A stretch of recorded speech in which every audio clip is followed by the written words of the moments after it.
30 দিনে 1 লাখ টাকার সেল চ্যালেঞ্জের আজকে হচ্ছে পঞ্চম দিন, আর আজকে কত টাকা সেল হয়েছে আপনাদের সাথে শেয়ার করব, এবং তার পাশাপাশি আজকে আমার সাথে ঘটে যাওয়া একটি ঘটনা আপনাদের সাথে শেয়ার করব, যাতে করে আপনারা শিক্ষা গ্রহণ করতে পারেন যারা নতুন উদ্যোক্তা আছেন বা উদ্যোক্তা হতে চাচ্ছেন, যে আমরা কিভাবে এই বিজনেসে আসবো আর কি সমস্ত বাধা বিপত্তি আপনাদের সামনে আসবে। তো সেগুলো জানতে হলে আপনাদের অবশ্যই ভিডিওটা আপনারা ভালো করে দেখতে হবে এবং আমার কথাগুলো মনোযোগ সহকারে শুনতে হবে। সর্বপ্রথম আমার শরীরটা আছে কয়েকদিন যাবৎ ভালো না, একটু অসুস্থ অসুস্থ ফিল আসতেছিল আমার ভিতরে, যেমন একটু নার্ভাস নার্ভাস ফিল এবং দুর্বলতাও লাগতেছিল। তারপরও আমি দোকান বন্ধ না রাখার চেষ্টা করি প্রতিদিন, যাতে করে কাস্টমার যেন এটা না ভাবে যে আমি দোকানদারি একদিন করছি 3 দিন করছি না, প্রতিদিনই খোলার ট্রাই করি ইনশাআল্লাহ। তো আজকে যে ঘটনাটা আমার সাথে ঘটেছে সেটা হচ্ছে, হঠাৎ করে দুইজন লোক আসে। হ্যাঁ, তারা আমার মতনই পাঞ্জাবি-টাঞ্জাবি পরা, হয়তো বা কোনো মাদ্রাসার শিক্ষক হতে পারে বা কোনো স্টুডেন্টও হতে পারে। আমি তো তাদের ব্যাকগ্রাউন্ড সম্পর্কে জানি না।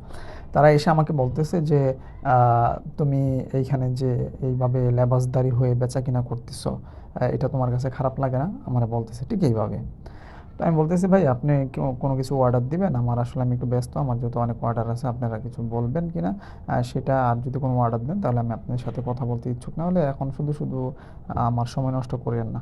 আমি এমনিই বলছি। তারপর তারা বলতেছে আমাকে, "আচ্ছা কাস্টমার যাই হোক, তারপর তোমার সাথে কথা আছে।" মানে আমি চিনি না, জানি না, শুনি না, তারা আমার সাথে কথা বলবে।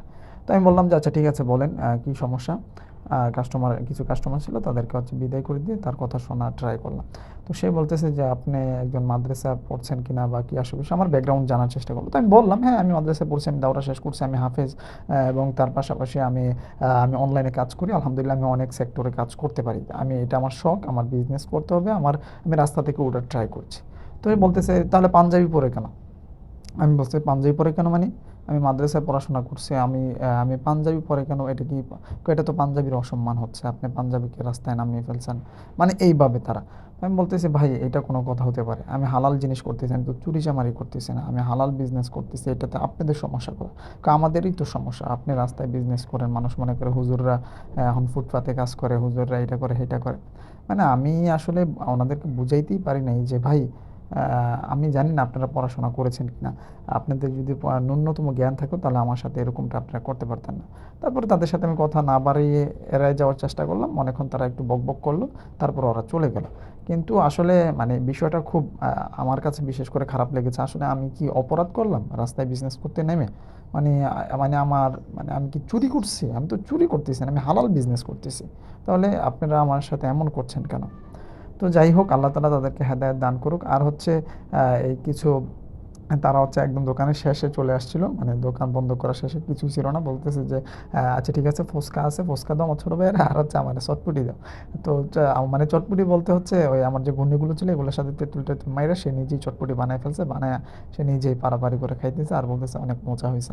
তো আলহামদুলিল্লাহ আজকে সেল হয়েছে হচ্ছে ৳২৯৯০। তো আমাদের টোটালি সেল আলহামদুলিল্লাহ আপনারা দেখতে পাচ্ছেন স্ক্রিনে কত টাকা সেল হয়েছে।